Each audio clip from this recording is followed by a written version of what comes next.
Hotel में खाना खाते वक्त मेरी सास से खाने की प्लेट ज़मीन पर गिर गई। मेरे पति ने अपनी माँ के चेहरे पर जोरदार थप्पड़ मार दिया।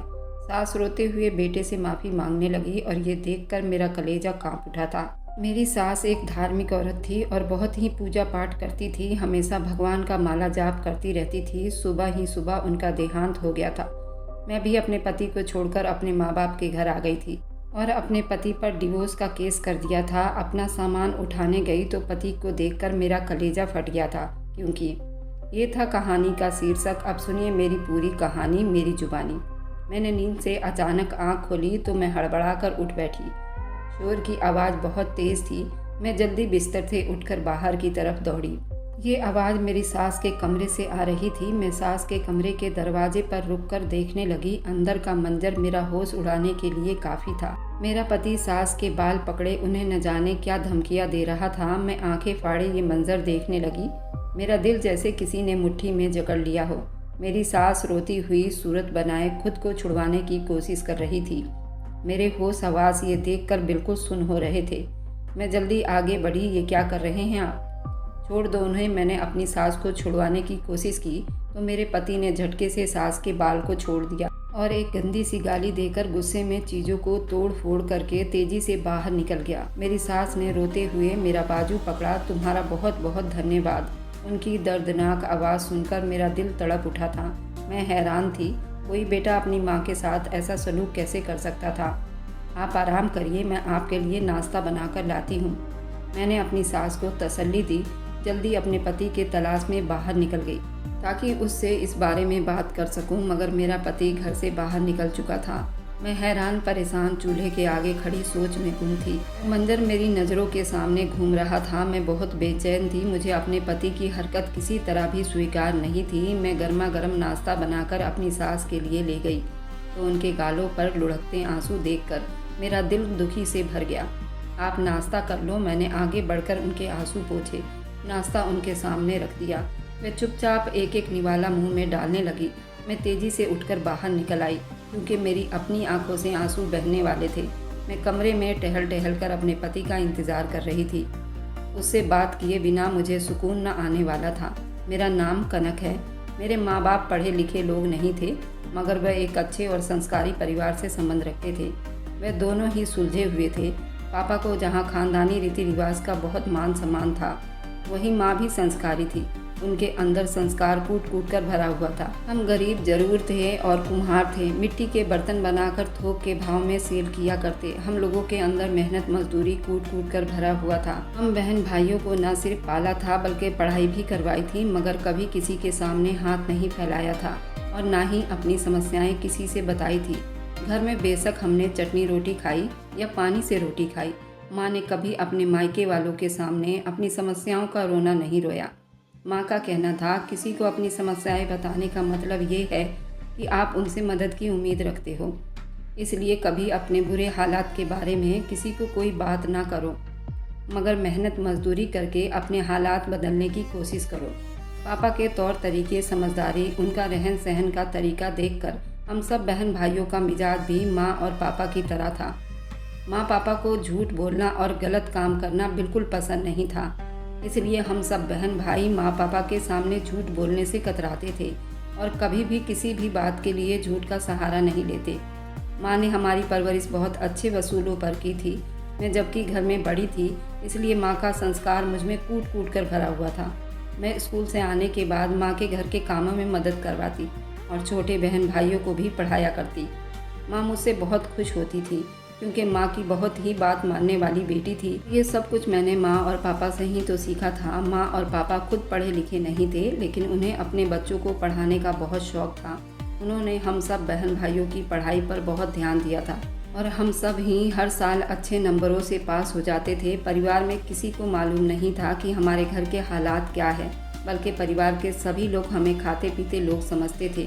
जबकि महीने का गुजारा माँ कितने मुश्किल से करती थी, उसका अंदाज़ा मुझे बखूबी था। मैंने ग्रेजुएशन कर लिया तो माँ पापा से परमिशन लेकर पापा के स्कूल में नौकरी करनी शुरू कर दी।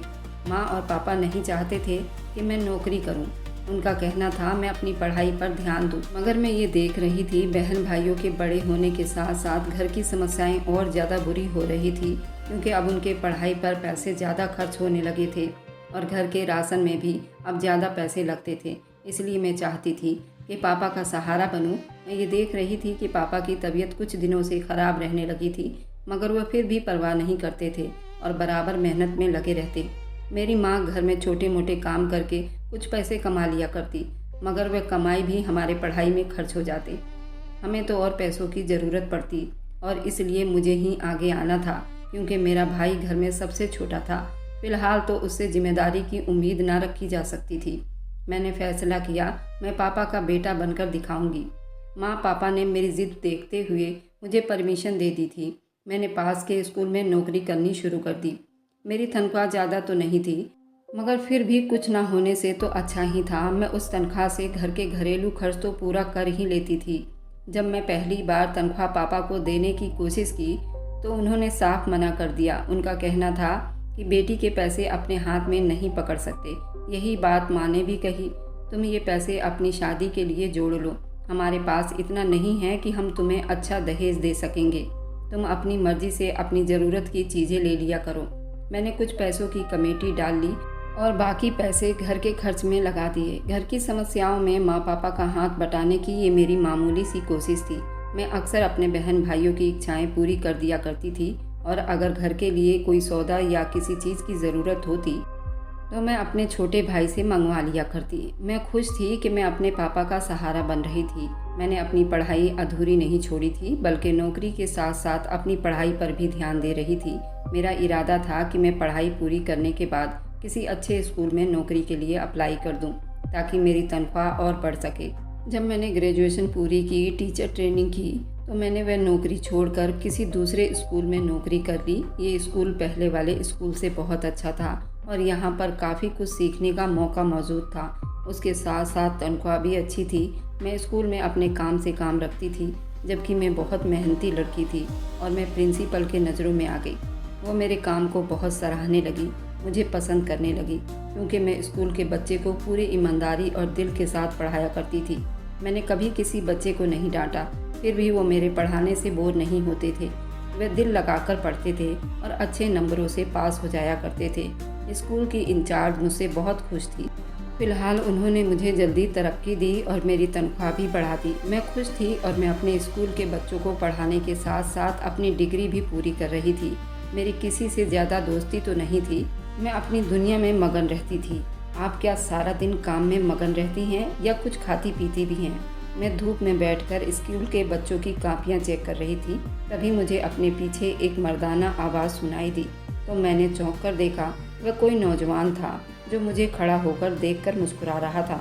मैं उसको नहीं जानती थी। क्या मैं यहाँ बैठ सकता हूँ? उसने पास ही पड़ी कुर्सी की तरफ इशारा किया तो मैंने हैरानी से सर घुमाकर देखा। सारे टीचर आसपास ही बैठे हुए थे, अपने कामों में बिजी थे। आप कौन हैं? मैंने उलझन से पूछा तो वह हल्का सा हंस दिया। कमाल है, आप मुझे नहीं पहचानती। मेरा नाम सिद्धार्थ मल्होत्रा है। स्कूल में नौकरी करते हुए आज मेरा तीसरा दिन है और आप मुझे नहीं जानती। वह थोड़ा शरारत से बोला तो मैं चौंक गई। अभी पिछले दिनों ही एक टीचर स्कूल छोड़कर गई थी। ज़रूर ये उनकी जगह पर आया होगा। अच्छा, मुझे पता नहीं चला, मैंने धीरे से कहा और उसे बैठने का इशारा किया। वह मुझसे कुछ दूरी पर बैठ गया। मैं दोबारा अपनी कापियाँ चेक करने में मगन हो गई थी, मगर शायद उसे बोलना बहुत पसंद था। काम के बीच में बराबर बोलता रहा और अपने बारे में सब कुछ बता दिया। वह अपने घर का इकलौता लड़का था, जबकि उसकी बीमार माँ उसके सर पर थी। उसके पिता का भी कुछ साल पहले मृत्यु हुई थी। उसका कहना था ये स्कूल उसका टारगेट नहीं, बल्कि वह और ज़्यादा आगे बढ़ना चाहता था। मैं चुप से उसकी बातें सुनती रही। मुझे उसमें या उसकी बातों में कोई ख़ास दिलचस्पी नहीं थी, बल्कि मुझे इस बात की फ़िक्र हो रही थी कि मेरा काम लेट हो रहा था। मुझे अभी एक और क्लास की कापियाँ चेक करनी थी। मैं चुपचाप उसकी बातों पर सर हिलाती रही और अपने काम में मगन रही। मुझे नौकरी करते हुए 2 से 3 साल बीत चुके थे। माँ और पापा को मेरी शादी की फ़िक्र थी, जबकि मैं शादी के लिए बिल्कुल अभी तैयार नहीं थी। मैं पापा का सहारा बनी हुई थी और यही चाहती थी कि अपने छोटे भाई बहनों की पढ़ाई में मदद कर दूं और उनका अच्छा फ्यूचर बनाने में उनकी मदद करूं। मैंने अपनी पढ़ाई पूरी कर ली थी, जबकि मेरे बहन अभी स्कूल में पहुंची थी और उनके खर्च उठा रही थी। अगर मेरी शादी हो जाती तो मुझे नौकरी भी छोड़नी पड़ती और मैं अपने बहन भाइयों का सहारा कैसे बनती। माँ और पापा रोज़ मुझे समझाने की कोशिश करते कि बेटियों को ज़्यादा देर घर में नहीं बिठाया जाता, क्योंकि उम्र बढ़ने के साथ साथ अच्छे रिश्ते नहीं मिलते। और माँ पापा की नज़रों में कुछ रिश्ते मौजूद थे, लेकिन वो मुझे बिल्कुल भी पसंद नहीं थे, क्योंकि लड़के ना तो पढ़े लिखे थे और ना ही उनके पास कोई अच्छी नौकरी थी। गरीब घर का रिश्ता लाने से पहले लोग कई बार सोचते हैं, जो लोग आते हैं इस नीयत से आते हैं मैं सारी ज़िंदगी नौकरी करूं और लड़के और उसके घर वालों का सहारा बनूं। तो अगर मुझे सहारा ही बनना था तो मैं अपने माँ बाप का क्यों न बनती, अपनी शादी के बाद ससुराल का सहारा क्यों बनती। मुझे किसी ऐसे आदमी की तलाश थी जो मेरे साथ मेरे कदम से कदम मिलाकर चले और जिसको मेरी नौकरी की ज़रूरत ना हो। जब मैंने अपने पापा को अपनी बात समझाई तो वो समझ गए। वे मेरी मर्जी के बगैर ज़बरदस्ती कुछ भी नहीं करना चाहते थे। एक दिन मैं स्कूल से घर लौटी तो घर में अजीब हलचल थी। क्या बात है माँ, क्या कोई ख़ास मेहमान आ रहे हैं? मैं रसोई में खास तैयारी देखकर पूछ रही थी। हाँ, तुम्हारे रिश्ते वाले आ रहे हैं। माँ की बात सुनकर मैं हैरान रह गई थी। अब ये कौन से रिश्ते वाले थे, जबकि मैंने माँ को अपनी पसंद पहले ही बता रखे थे। माँ, आपको बताया तो था कि मुझे शादी वादी नहीं करनी। माँ, मैं आज स्कूल के काम से कुछ ज़्यादा ही थक गई हूँ और अब ये मेहमानों का झंझट मुझे उलझन होने लगी है। माँ, मैं अपने कमरे में जा रही हूँ, मेहमानों के सामने नहीं आऊँगी, आप खुद ही निपट लेना। मैंने माँ को कहा तो वह हैरानी से मुंह खोलकर मुझे देखने लगी। मगर इस बार तुम्हारे पसंद का रिश्ता आया है, तभी तुम्हें ऐतराज़ है? माँ की बात सुनकर मैं हैरान हुई थी। माँ, मेरी पसंद का कौन सा रिश्ता आ गया? मैंने उलझन भरे शब्दों में कहा था। तुम्हारे साथ स्कूल में नौकरी करता था, सिद्धार्थ नाम है उसका। उसकी माँ ने आज फ़ोन पर मुझसे बात की थी, वह तुम्हें पसंद करने लगा है और तुमसे शादी की इच्छा भी कर रहा है। आजकल किसी अच्छी कंपनी में नौकरी भी कर रहा है। माँ ने मुझे पूरी बात बताई तो मैं हैरान होकर माँ को देखने लगी। सिद्धार्थ 2-3 महीने पहले ही हमारे स्कूल में नौकरी कर रहा था। उसे नौकरी छोड़े हुए भी आज 1 साल से ऊपर हो गया था। अब उसे मेरी याद आई थी। मगर माँ, हमारे बीच ऐसा कुछ भी नहीं था। मैं बिना वजह चोर सी बन गई थी। न जाने माँ क्या सोचती होंगी मेरे बारे में। मैंने जल्दी से माँ को अपने बारे में सफाई देनी चाहिए। हाँ, उसकी माँ ने मुझे सब बता दिया है। तुम्हें इस बारे में कुछ भी मालूम नहीं है। तुम उसकी एक तरफा पसंद हो। अगर वह पढ़ा लिखा और समझदार है और उसकी अच्छी नौकरी है तो फिर हमें इस रिश्ते पर क्या ऐतराज़ हो सकता है। तुम्हें तो मालूम ही है मैं और तुम्हारे पापा इतने छोटे सोच नहीं रखते, इसलिए उसको घर बुलाकर देखभाल कर लेते हैं। अगर हमें अच्छा लगेगा तो हम ज़रूर तुम्हारी बात को आगे बढ़ाएंगे। माँ ने बात साफ की तो मेरी समझ में बात आ गई थी। मैं चुपचाप अपने कमरे में आ गई, मगर मैं बार बार सिद्धार्थ के बारे में ही सोच रही थी। मुझे बिल्कुल भी मालूम नहीं हुआ कब मैं उसके दिल को भा गई थी। ना उसने कभी अपनी पसंद को मुझे बताई थी और ना ही मैंने कभी उस पर इतना गौर किया था। कई महीने मेरे स्कूल में ही जॉब करता रहा। उसने मुझसे कई बार बात करने की कोशिश की थी, मगर मैं अपने काम में बिजी हो जाती थी। उसको हाँ हूँ मैं जवाब देती थी। शायद उसे ऐसे ही मेरी ये अदा भा गई होगी। मैंने उसको कोई भाव नहीं दिया था और ना ही मैं बाकी किसी टीचर से इतनी फ्रैंक थी। फिलहाल जो भी था, अब तो मेरी किस्मत का फैसला पापा के फैसले पर टिका हुआ था। माँ को सिद्धार्थ का रिश्ता पसंद आ गया था। उसके आगे पीछे एक माँ के सिवा कोई नहीं था। वैसे भी मुझे भरे ससुराल से कोई एतराज़ नहीं था और ना ही माँ पापा को, लेकिन सिद्धार्थ की शराफत भी माँ पापा को बहुत भा गई थी। वह शरीफ इंसान था और एक अच्छी कंपनी में नौकरी कर रहा था। पापा ने मेरी नौकरी के बारे में भी उससे साफ बात कर ली थी। उसने मेरे काम करने या ना करने का मेरे ऊपर ही छोड़ दिया था। माँ और पापा दोनों ही उसकी बातों से प्रभावित हो गए थे। वैसे भी वो देखने में अच्छा भला था और उसकी सीधी सादी माँ थी। माँ पापा को इस रिश्ते पर कोई ऐतराज़ नहीं हुआ। उन्होंने मुझ पर दबाव डालना शुरू कर दिया मैं भी सिद्धार्थ को स्वीकार कर लूं। मुझे भी सिद्धार्थ से कोई समस्या नहीं थी, लेकिन माँ पापा को छोड़कर जाना और छोटे बहन भाइयों की जिम्मेदारी से मैं अपना पीछा नहीं छुड़वाना चाहती थी। मैंने माँ और पापा को समझाने की बहुत कोशिश की, लेकिन आखिरकार उनकी मोहब्बत और जिम्मेदारी का एहसास मुझ पर सवार हो गया। उनके लिए अपनी बेटी का कन्यादान करना बहुत ज़रूरी था और अपने दामाद के साथ विदा करना सबसे ज़रूरी काम था और मैं अपने जिद के आगे उनकी खुशी में रुकावट नहीं डालना चाहती थी। मैंने अपनी इच्छा को एक तरफ रखते हुए माँ और पापा की बात मान ली। माँ और पापा सिद्धार्थ के साथ मेरा रिश्ता पक्का कर दिया। मैंने अपनी कमेटी के पैसे जोड़ रखे थे। फिलहाल शादी की तैयारियां शुरू हो गई। पापा ने भी अपने कुछ दोस्तों से कर्ज ले लिया ताकि मेरी शादी की रीति रिवाज को अच्छे से निभा सके। मैं नहीं चाहती थी कि शादी पर ज़्यादा हंगामा किया जाए, फजूल खर्च हो जिससे माँ और पापा परेशान हो जाए। इसलिए मैंने शादी के लिए बहुत कम और ज़रूरी चीज़ें खरीदी थी। सिद्धार्थ और उसकी माँ ने तो दहेज के नाम पर कोई डिमांड नहीं की थी और ना ही किसी खास चीज़ की इच्छा की थी। उन्होंने हर मामले में हमारा भरपूर साथ दिया था और शादी के किसी मामले को हमारे लिए समस्या नहीं बनाई। अपनी तरफ से बारात ले आए, बहुत कम लोगों को लेकर आए थे। माँ और पापा तो पहले ही सिद्धार्थ की शराफत के गुणगान करते रहते थे, अब वह उसके फैसले और समझदारी की भी तारीफ़ें करने लगे थे। मैं विदा होकर सिद्धार्थ के साथ उसके घर आ गई, जहाँ एक नई जिंदगी मेरा इंतज़ार कर रही थी। मैंने अपने ससुराल में रोज़मर्रा की ज़िंदगी शुरुआत की। मैंने स्कूल की नौकरी शादी से कुछ दिन पहले ही छोड़ दी थी। मैं चाहती थी कि मैं अपने घर पर ध्यान दूं और जब ज़रूरत नहीं थी नौकरी की तो फालतू के अपने दिमाग में दबाव क्यों डालती। मेरी सास का व्यवहार मेरे साथ बहुत अच्छा था। सिद्धार्थ का व्यवहार भी बहुत प्यार भरा था। उन्होंने पहले ही दिन मुझ पर अपनी पसंद का इजहार कर दिया था। सिद्धार्थ ने बताया उसने मुझे पहली नज़र में ही पसंद कर बैठा था, लेकिन उन्होंने कभी मेरे सामने अपनी पसंद का इजहार नहीं किया था, क्योंकि वो समझ गए थे कि मैं ऐसी वैसी लड़की नहीं हूँ जो किसी की बातों में आ जाऊँ। फिलहाल उन्होंने यही फैसला किया कि जब भी शादी का मौका आएगा वह अपनी माँ को मेरा हाथ मांगने के लिए भेज देंगे। उन्होंने ऐसा ही किया। अपने पति के मुंह से उनकी पसंद का इजहार सुनकर मैं खुशी से निहाल हो गई थी। ये बात मुझे बहुत पसंद आई कि सिद्धार्थ ने मुझे हासिल करने के लिए मुनासिब और इज्जतदार तरीका अपनाया था। अगर वो मुझसे दोस्ती की इच्छा करते या स्कूल में अपनी मोहब्बत का इजहार करते तो शायद मैं उन्हें कोई अहमियत ना देती, हमारी मोहब्बत कभी पूरी ही ना होती। लेकिन उन्होंने जिस समझदारी और तरीके से अपने जज्बात का इजहार किया उसने मुझे भी अपनी बातों से संतुष्ट कर दिया था। मेरी नई जिंदगी शुरू हो गई थी। मेरी शादी को अभी 1 हफ्ता ही हुआ था। मैंने अपने पति को अपने सास पर हाथ उठाते देखा। ये मंजर मेरे लिए बर्दाश्त करने वाला बिल्कुल नहीं था। मेरे दिमाग में भी ये बात नहीं था कि सिद्धार्थ ऐसा इंसान होगा जो अपनी माँ पर हाथ उठा सकता है। मैं बहुत डर गई थी, ये समझ नहीं पा रही थी क्या करूँ। मैंने सिद्धार्थ से बात करने की कोशिश की थी। माँ पर हाथ उठाना दूर की बात है, उनसे ऊंची आवाज़ में बात करना भी गलत है। तुम पढ़े लिखे हो और समझदार हो, माँ के साथ ऐसे कैसे कर सकते हो। लेकिन उसके चेहरे पर पछतावा के असर दिखाई नहीं दिए थे। वह उल्टा मुझे ही डांटने लगा, मगर उसकी बात में कोई दम नहीं था। उसने मुझे बताया उसकी माँ अनपढ़ गंवार है, उसे बोलने की तमीज़ नहीं है। कभी इतना ऊंचा चिल्लाकर बोलती हैं, ना ही उन्हें खड़े होने की तमीज़ है, ना ही बोलने की। पर मैं अपनी सास के साथ रह रही थी, मुझे ऐसा कुछ भी दिखाई नहीं दिया। हाँ, वह कम पढ़ी लिखी थी, थोड़ी आवाज़ उनकी तीखी थी। वह कुछ भी बोलती थी तो बाहर तक सुनाई देता था। लेकिन इसका मतलब ये नहीं कि सिद्धार्थ को अपनी माँ पर हाथ उठाने की नौबत आ गई थी।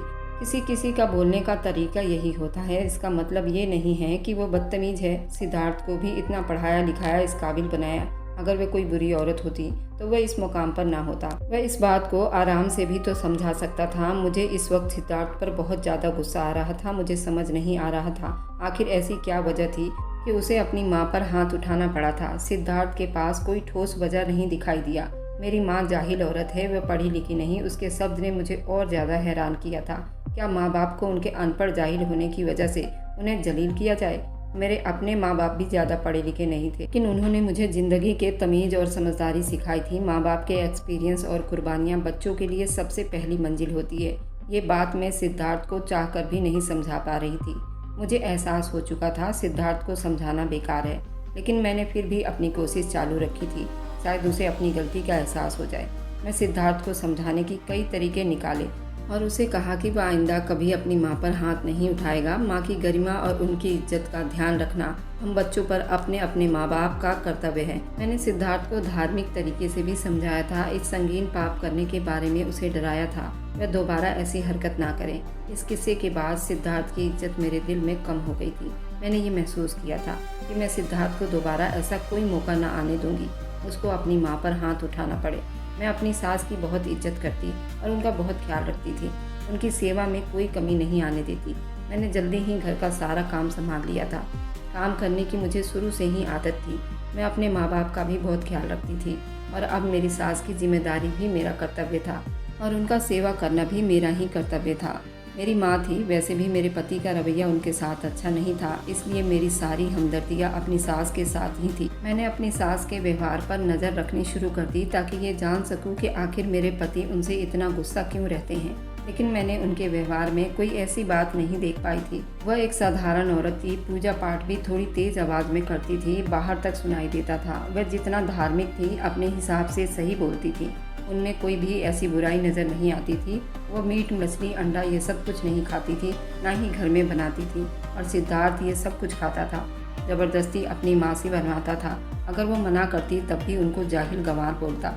माँ को कहता, माँ तुम्हें नहीं मालूम मीट खाने से शरीर के अंदर बहुत से अंगों को ताकत देती है, आपको क्या मालूम, आप तो जाहिल हो। और कहता हूँ तो समझती नहीं। लेकिन सिद्धार्थ इसी बात पर अपनी माँ पर कई बार हाथ उठा चुका था और मीट भी खाता था। हमारे घर में मंगलवार को छोड़कर और दिन मीट मछली खा लिया करते थे, लेकिन मुझे ये बात इतनी आफत वाली तो नहीं लगी थी जिसकी वजह से माँ पर हाथ उठाया जाए। अगर सिद्धार्थ को अपने शरीर की इतनी चिंता थी तो वो बाहर भी खा सकता था और अच्छी नौकरी कर रहा था, पैसे भी अच्छे कमाता था। लेकिन ये तो सरासर उसकी बहुत बड़ी गलती थी। सिद्धार्थ की माँ हरदम डरी सहमी रहती, लेकिन बेटे की ऐसी क्रूरता की वजह से वो बेटे के लिए मीट भी बनाती थी। बेचारी उल्टियाँ करती रहती और पूरा घर धोती, लेकिन सिद्धार्थ की माँ ने मुझे ये सब बता दिया था। मैं इस बात पर बहुत ध्यान रखती थी और मैंने सिद्धार्थ को कहा, मैं भी मीट मछली नहीं खाती, बल्कि मैं खाती थी, सिर्फ मंगलवार को नहीं खाती थी। सिद्धार्थ के ऐसे व्यवहार को देखकर मैंने मीट मछली भी खाना छोड़ दिया ताकि घर में कोई कलेश ना हो। मुझे जब भी मौका मिलता मैं सिद्धार्थ को जरूर समझाती थी। वक्त के साथ साथ सिद्धार्थ का व्यवहार कुछ ठीक हो गया था। अब अपनी माँ से बहुत कम बात करते थे और जब बात ही ना करते तो मारपीट की नौबत ही ना आती थी। मैं दिल से उन्हें माफ़ नहीं कर पाई थी। वह मंजर जब भी मुझे याद आता तो मुझे सिद्धार्थ से बहुत उलझन महसूस होती और मैं चाहती कि वो मुझसे दूर रहे, लेकिन फिर मुझे वह किस्सा भूलना पड़ा था। आखिर वो मेरा पति था और मैं अपने कर्तव्य से दूर नहीं रह सकती थी। मैंने ये बात अभी तक अपने माँ बाप को भी नहीं बताया था और ना ही मैं बताना चाहती थी। अपने पति के अजीब व्यवहार और बर्ताव के बारे में मैंने अपनी माँ से नहीं बताया, इसलिए मैं चुप और सब्र करके अपने पति की इतनी बड़ी गलती बर्दाश्त कर ली और घर के माहौल को खुश रखने की कोशिश करती रही। मगर मेरी सारी कोशिशें बेकार होती रही। माँ, आप भी हमारे साथ आकर चाय पी लो। मैंने चाय का कप उठाया, अपनी सास के कमरे में आ गई। उन्हें मैंने कमरे में उदास बैठा पाया। मैंने उनको बाहर आने को कहा था, वह हमारे साथ बैठकर चाय पी सकें। वह कुछ ही देर में चली आई। सिद्धार्थ का मूड आज बहुत अच्छा लग रहा था। वह खुशी के अंदाज में बातें करने में मगन था। मैं तो तसल्ली में थी। उसका व्यवहार आज अपनी माँ के साथ बहुत अच्छा था। मेरी सास कहने लगी कि मैं चाहती हूँ भगवान तुम दोनों की झोली भर दे। तुम्हारी शादी को 8 महीने हो गए हैं, मगर अभी तक कोई खुशखबरी नहीं सुनाई तुमने। सास ने अपनी इच्छा को बताया तो मैं शर्मा गई, मगर सिद्धार्थ गुस्सा हो गया। क्या माँ, तुम कभी नहीं सुधरोगी? कर दी ना तुमने जाहिलों वाली बातें। तुम्हें हमारे बच्चों से क्या लेना देना है? हम पढ़े लिखे हैं, हमें बच्चा कब करना है कब नहीं करना ये हम तय कर लेंगे। आपको कब कहाँ और क्या बोलना चाहिए जरा भी तमीज़ नहीं है। वह इतनी बदतमीजी से बोला था। असल में सिद्धार्थ अभी खुद बच्चा नहीं चाहता था, इसलिए उसे अपनी माँ की बात इस तरह बुरी लग गई थी। मुझे तो अपने पोते पोतियों को गोद में खिलाने की बड़ी इच्छा है। तुम लोग भी सोच लो, बच्चे किसको प्यारे नहीं होते। मैं अपनी सास की बात समझ गई थी। मैं खुद भी यही चाहती थी, मगर सिद्धार्थ इस मामले में काफ़ी जिद्दी इंसान था। उसे अच्छे से सेटल होना था, तभी वो बच्चे के लिए सोचता। बस माँ, आप भगवान से प्रार्थना कीजिए। मैंने बात को ख़त्म करने के लिए कहा तो मेरी सास मुझे आशीर्वाद देने लगी। तभी मेरा पति बीच में बोल पड़ा, तुम अपना आशीर्वाद अपने पास ही रखो माँ, अच्छा होगा अपने लिए प्रार्थना किया करो। सिद्धार्थ ने काफ़ी झुंझलाकर बोला था। चुप हो जाओ, आप क्यों बहस कर रहे हैं? मैंने सिद्धार्थ को रोकने की कोशिश की। मैं नहीं चाहती थी कि बात आगे बढ़े। जब उसकी अपनी औलाद होगी तब उसे अकल आएगी। माँ बाप की क्या अहमियत होती है, माँ बाप अपने बच्चों को कैसे पालते हैं, सब मालूम हो जाएगा इसे, मेरी सास ने कहा। तो सिद्धार्थ आगे बढ़कर अपनी माँ पर चढ़ दौड़ा। तुमने क्या कर दिया था मेरे लिए? सारी जिंदगी तरसा कर रखा था एक एक चीज़ के लिए। अब तुम मुझे बद्दुआ दे रही हो कि मुझे लग जाए। वह गुस्से से दहाड़ कर बोला और बोलकर उठकर खड़ा हुआ और उसने तुरंत अपनी माँ पर हमला कर दिया। उनके मुंह पर मुक्का दे मारा। ये क्या कर दिया तुमने? मैं उसे रोक भी ना सकी थी। मेरी सास का चेहरा शर्म से लाल हो गया था। वह अपने आंसू पोंछती चुपचाप उठकर अपने कमरे में चली गई, जबकि सिद्धार्थ गुस्से में घर से बाहर निकल गया। ये दूसरी बार था जब उसने मेरे सामने ही अपनी माँ पर हाथ उठाया था। मैंने उसे कितना समझाया था, मगर उस पर बिल्कुल असर नहीं हुआ था।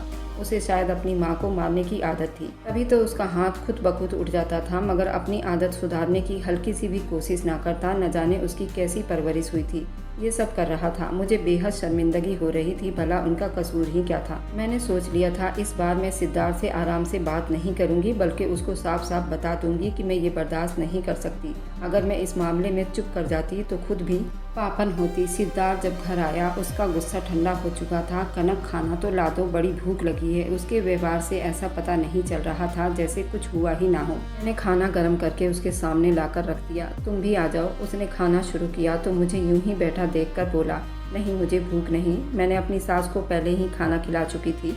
उनकी हालत देखकर मुझे बेहद अफसोस हुआ था। वह हिचकियों के साथ रोते हुए खाना खाती रही।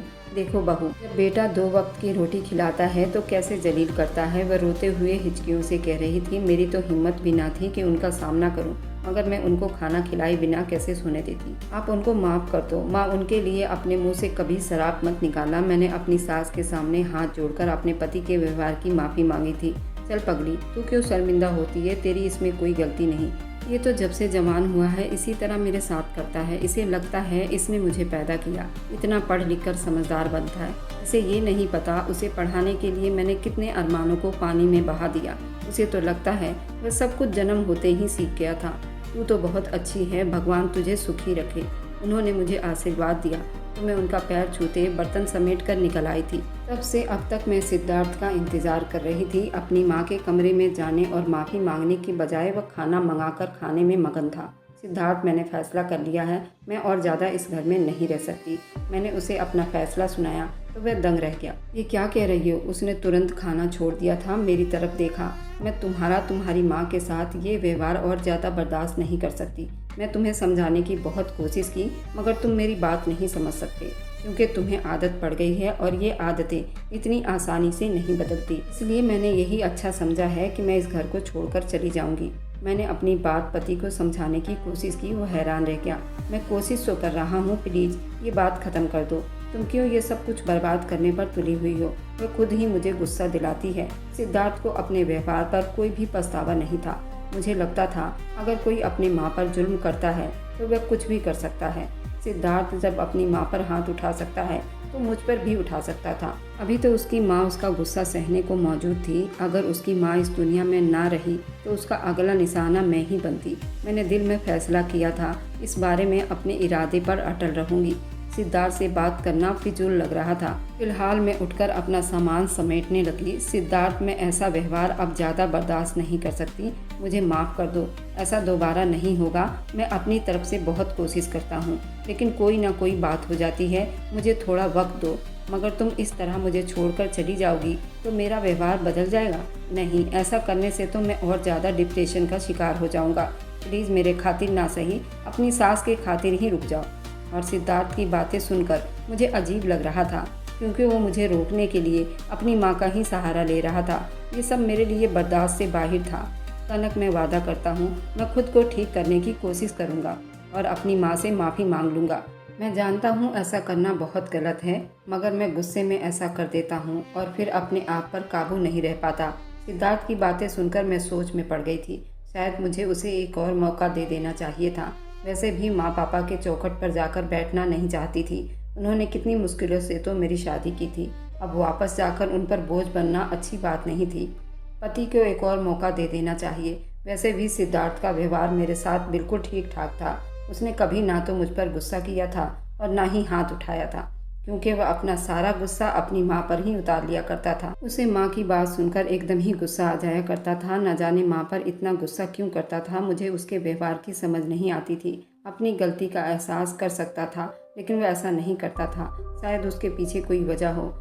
मैंने जानने की भी बहुत कोशिश की थी, मगर मुझे ऐसी कोई वजह समझ नहीं आई थी। मेरी सास अच्छी भली सुलझी हुई औरत थी, लेकिन शायद कहीं उसके दिमाग में बचपन में ही कुछ ऐसी बातें बैठ गई हों। लेकिन उसके माँ के परवरिश में कोई कमी नहीं थी। फिर भी सिद्धार्थ का व्यवहार मेरी समझ से बाहर था। ठीक है, लेकिन तुम्हें अपनी माँ से माफ़ी मांगनी पड़ेगी, मैंने सोचकर कहा तो सिद्धार्थ जल्दी उठा अपनी माँ के कमरे की तरफ बढ़ गया। मैं भी उसके पीछे चली आई ताकि देख सकूं कि वह सच में माफ़ी मांग रहा है या नहीं। लेकिन वह अपनी माँ के सामने गया, माफ़ी भी मांगी। मैंने अपने कानों से सुना वो माफ़ी मांग रहा था। मेरी सास ने भी जल्दी माफ़ कर दिया। ये देखकर मुझे खुशी हुई थी। शायद सिद्धार्थ को अपनी गलती का एहसास हो जाए कि मेरी सास ने उसे कितनी आसानी से माफ़ कर दिया था। शायद उसके दिल में अपनी माँ के लिए मोहब्बत पैदा हो जाए। सिद्धार्थ का व्यवहार सच में बहुत बदल चुका था। वो मेरी सास पर गुस्सा नहीं करता। मेरी सास अपने कमरे से बाहर निकल आई और सिद्धार्थ के साथ बैठकर खुशी से बातें कर रही थी। सिद्धार्थ अपनी माँ से हंसी खुशी बात करता और उनका ख्याल भी रखने लगता। मुझे ये सब देखकर बड़ी खुशी हुई थी। अगर मेरे पति के बदलते व्यवहार की वजह मैं थी तो मुझे इस बात की और खुशी थी कि चलो मेरी वजह से उसका व्यवहार अपनी माँ के साथ ठीक हो गया था। मैं किसी के लिए तो खुशी का कारण बन रही थी। मैं उसका पहले से भी ज़्यादा सेवा करती और अपनी सास की भी बेहद ख्याल रखती थी। मुझे ढेरों आशीर्वाद देती। मेरी शादी को 2 साल बीत चुका था। पिछले काफ़ी दिनों से सिद्धार्थ ने अपनी माँ के साथ कोई बदतमीजी नहीं की थी और अब वो अपने बच्चों के बारे में भी सोचने लगा था, क्योंकि सिद्धार्थ को दफ्तर की तरफ से तरक्की मिल गई थी जिसका वह काफ़ी साल से इंतज़ार में था। अब वो बच्चे की जिम्मेदारी उठाने को तैयार था। मैं अपने घर में खुश थी और तसल्ली में थी। एक दिन सिद्धार्थ ने मुझे बाहर ले जाकर खाना खिलाने को कहा था। मैं खुशी खुशी तैयार होने लगी। सिद्धार्थ, हम माँ को भी साथ ले चलते हैं, वह अकेले घर पर क्या करेंगी। मुझे अपनी सास का ख्याल आया। मैंने जल्दी सिद्धार्थ को कहा, वह भी राजी हो गया। ठीक है, तुम माँ से कहो कि वह भी तैयार हो जाए, मैं अपने दोस्त की गाड़ी लेकर आता हूँ। उसने कहा तो मैं खुशी से अपनी सास के कमरे की तरफ बढ़ गई। हम सब होटल पहुँचे। माँ धीरे से बोली, बहू ऐसे होटल में चलना जहाँ मांस मछली ना खाते हों। लेकिन ये बात सिद्धार्थ ने सुन ली थी। इस बात पर गुस्सा आ गया था। मैंने भी होटल पहुंचकर वेज खाना ही मंगवाया था, लेकिन सिद्धार्थ ने वहाँ पर अपने लिए बकरे का मीट मंगवा लिया। माँ को वहीं पर वोमिटिंग की हूल आने लगी। अपने आप को नहीं संभाल पाई और हाथ खाने से जा टकराया। वहाँ सबके सामने ही पलटी कर दी और बर्तन भी नीचे गिर गए। मेरी सास कुछ डर में पड़ गई थी, जबकि सिद्धार्थ भी शर्मिंदा सा हो गया। सारा खाना फर्श पर इधर उधर बिखर गया था। मैं जल्दी अपनी सास को संभालने लगी। वेटर जल्दी ही हमारी तरफ लपका था। मैं आपको दूसरी प्लेट लाकर देता हूँ। सिद्धार्थ ने गुस्से में कहा, रहने दो, कोई ज़रूरत नहीं, उसको खाना खाने की तमीज़ नहीं। तुम्हें ही शौक था ना उनको यहाँ पर लाने का। बेइज्जती करवा कर रख दिया इस बुढ़िया ने। लोगों का ध्यान इधर उधर हुआ तो सिद्धार्थ ने आगे बढ़कर पूरी ताकत से अपनी माँ को थप्पड़ दे मारा। वह तो इस हमले के लिए बिल्कुल भी तैयार नहीं थी। फिलहाल कुर्सी से नीचे गिर पड़ी थी। आसपास के लोग दोबारा हमारी तरफ देखने लगे थे। वह बिल्कुल हिलकर रह गई थी। मैंने जल्दी अपनी सास को नीचे से उठाया और वापस कुर्सी पर बिठा दिया। उनका पूरा जिस्म कांप रहा था। उनकी हालत देखकर मुझे उन पर बहुत तरस आया और सिद्धार्थ पर गुस्सा आ रहा था। तुम्हें ऐसा नहीं करना चाहिए था। तुम्हें जरा भी शर्म नहीं आया। अगर आज मीट ना खाते तो क्या मर जाते। तुम्हें तो अपनों से ज़्यादा लोगों की फिक्र पड़ी है, मैंने दबे दबे शब्दों में और धीमे शब्दों में कहा। मगर सिद्धार्थ की आंखों में सिर्फ गुस्सा और बदतमीजी थी। मेरा दिल भगवान से बहुत डर रहा था। मैं जानती थी इसका ये हरकत भगवान की नज़रों से छुपा नहीं। इसने बहुत बड़ा पाप किया है और इसका एहसास उसे एक न एक दिन जरूर होगा। हमने जल्दी से खाना खत्म किया और घर वापस आ गए। मैं अंदर ही अंदर रोती रही। मेरे दिल में दुख था। मैं अपनी सास को अपने पति के जुल्म से बचा नहीं पाई थी। सिद्धार्थ का व्यवहार, उसकी बदतमीजी मुझे बहुत ज़्यादा दुख दे गया था। उनकी गलती इतनी बड़ी नहीं थी कि वह अपनी माँ के साथ ऐसा व्यवहार करे, मगर उसका गुस्सा और व्यवहार सब कुछ मुझे बेचैन कर रहा था। अब कभी नहीं सुधरेगा, कभी भी अपनी माँ की इज्जत नहीं करेगा और मैं उसको सुधार नहीं पाऊंगी। मेरे दिल में गम बैठ गया था, मगर मैं जानती थी सिद्धार्थ की सोच कभी बदलने वाली नहीं थी। मेरी सास घर आते ही अपने बिस्तर में दुबक गई थी। दिल में अजीब सी टूट फूट हो रही थी। मैं कैसे ऐसे इंसान के साथ रह सकती थी जो न सिर्फ अपनी माँ का दुश्मन था, बल्कि मुझे भी एक ऐसी सोच में डाल रहा था जिसके पाप की भागीदारी मैं भी बनती। सब कुछ मेरे सामने हो रहा था और मैं कुछ कर नहीं पा रही थी। मुझे सारी रात नींद नहीं आई थी। अजीब सी बेचैनी हो रही थी। शाम का मंजर सारी रात मेरे दिमाग में चलता रहा, जबकि सिद्धार्थ के खर्राटे पूरे कमरे में गूंज रहे थे। मैं सुबह सवेरे उठकर अपनी सास के लिए नाश्ता बनाकर ले गई। असल में मुझे रात की जो शर्मिंदगी थी, मैं उसको तसल्ली देकर दूर करना चाहती थी। माँ उठ जाए अपनी सास को बेइज्जती में देखकर और ऐसे पड़े देखकर मैंने दोबारा आवाज़ लगाई, मगर उनके जिस्म में कोई हरकत ना हुई। माँ, क्या हुआ आपको? मैंने आगे बढ़कर उनको हिलाया, मगर वह इस दुनिया में नहीं थी। वह ख़त्म हो चुकी थी। मैंने अपने मुंह पर हाथ रखकर खुद को चीखने से रोका और भागकर सिद्धार्थ को जगा दिया। मेरी सास अपने बेटे के हाथों अपनी ये बेइज्जती बर्दाश्त ना कर सकी और इस दुनिया से रूठ कर चली गई। मेरा दिल बुरी तरह से परेशान था। मैं तो उनसे माफ़ी भी न मांग सकी थी और ना उन्होंने सिद्धार्थ को माफ़ी मांगने का मौका दिया था। न जाने सारी रात उन पर क्या बीती होगी। उन्होंने हम में से किसी को नहीं उठाया और ना ही अपनी तकलीफ़ के बारे में किसी को कुछ बताया था। वह चुपचाप इस दुनिया से चली गई थी, जैसे हम दोनों से रूठ कर चली गई हूँ। मैं कनखियों से सिद्धार्थ को देख रही थी। उसे अपनी माँ के मौत का कितना अफसोस हो रहा है, मगर मैं उसे देखकर हैरान थी। उसके चेहरे पर जरा सी भी मायूसी दिखाई नहीं दे रही थी, ना कोई शर्मिंदगी थी। ऊपर से कहने लगा, अभी शोर मत मचाओ, मुझे थोड़ा सा नाश्ता कर लेने दो। मैं उसे आश्चर्य से देखने लगी। कैसा इंसान है। कहने लगा, न जाने कितनी देर तक अंतिम संस्कार का काम चलेगा। मैं बिना नाश्ता किए नहीं रह सकता। उसकी आंख से अपनी माँ के लिए एक भी आंसू नहीं निकला था, जबकि मैं बराबर आंसू बहा रही थी। ऐसा जल्लाद इंसान मैंने कभी अपने जीवन में नहीं देखा था। वो मुझे बिल्कुल पसंद नहीं आ रहा था। जब सासू माँ का अंतिम संस्कार पूरा हुआ, मैंने अपनी माँ से कहा, मैं आपके साथ जाऊंगी। अपनी सास के अर्थी को पकड़कर मैं रो रही थी। माँ को कहा। वह हैरानी से मुझे देखने लगी। बेटा, तुम्हारी ज़रूरत सिद्धार्थ को है, तुम उसे ऐसी हालत में कैसे छोड़कर जा सकती हो। नहीं माँ, उसे मेरी ज़रूरत नहीं, उसे किसी की भी ज़रूरत नहीं है। वह अकेला ही काफ़ी है। मैंने माँ को कहा तो वह हैरानी से मुझे देखने लगी। मैंने अपनी माँ को आज तक कोई भी बात नहीं बताई थी। माँ मेरी ऐसी हालत देखते हुए मुझे अपने साथ लाई। आकर मैंने माँ पापा को सिद्धार्थ के बारे में सब कुछ बता दिया था। वह कैसे अपनी माँ पर हाथ उठाता था और इसी वजह से उसकी माँ की मृत्यु हुई है। पापा ये सुनकर हैरान हुए थे। उनके लिए ये बात स्वीकार करना बड़ा मुश्किल था। एक बेटा अपनी माँ पर हाथ कैसे उठा सकता है। वह इतना जालिम कैसे हो सकता था। मेरी माँ अफसोस करती रह गई, मगर अब अफसोस करने से क्या हो सकता था। मेरे दिल का बोझ कम नहीं हो रहा था। काश मैं सिद्धार्थ को समझा सकती, उसे रोक सकती, मगर मैंने अपनी पूरी कोशिश की थी। वो मानने को तैयार नहीं था। मैं माँ और पापा के साथ अपने घर पर आ गई और यहीं रहने लगी। और मैं सिद्धार्थ के सामने ही घर से निकल आई थी। उसने मुझे एक बार भी रोकने की कोशिश नहीं की थी। शायद मौका ऐसा नहीं था, लेकिन उसने बाद में भी माँ पापा से कोई बात करने की कोशिश नहीं की, ना ही मेरे माँ पापा के घर लौट कर आया था। मुझे सिद्धार्थ से ज़्यादा उसकी माँ का दुख था, इसलिए मैं सिद्धार्थ के बारे में बिल्कुल नहीं सोच रही थी। मैं जब भी उसके बारे में सोचती तो मेरा दिल अजीब से बोझ का शिकार हो जाता था। अपने दुख से बचने के लिए मैं अपने आप को कामों में बिजी रखने की कोशिश करती। तुम अच्छी तरह से समझ लो कनक, तुमने फैसला करना है, सिद्धार्थ का साथ दोगी या उसे छोड़ दोगी। माँ, उस आदमी के साथ रहने का मेरा दिल नहीं करता। वह बहुत बुरा इंसान है। जो अपनी माँ का न बन सका, वो मेरा क्या बनेगा। अब तो उसकी माँ भी नहीं रही, जरूर वो मुझ पर हाथ उठाएगा।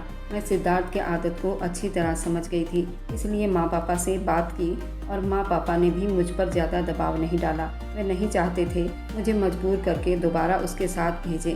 तुम्हारा अपना फैसला है, अच्छी तरह सोच समझकर फैसला कर लो। हमें तुम्हारे यहाँ रहने पर कोई एतराज़ नहीं। तुम ये मत सोचना कि तुम हम पर बोझ बन रही हो। माँ की बात सुनकर मेरी आंखों में आंसू आ गए थे। मैं चौंकी। उसी दिन माँ के साथ ही चली आई थी। फिलहाल कोई सामान अपने साथ नहीं लाई थी। कुछ दिन के बाद मैं अपना कुछ ज़रूरी सामान लेने सिद्धार्थ के घर चली गई।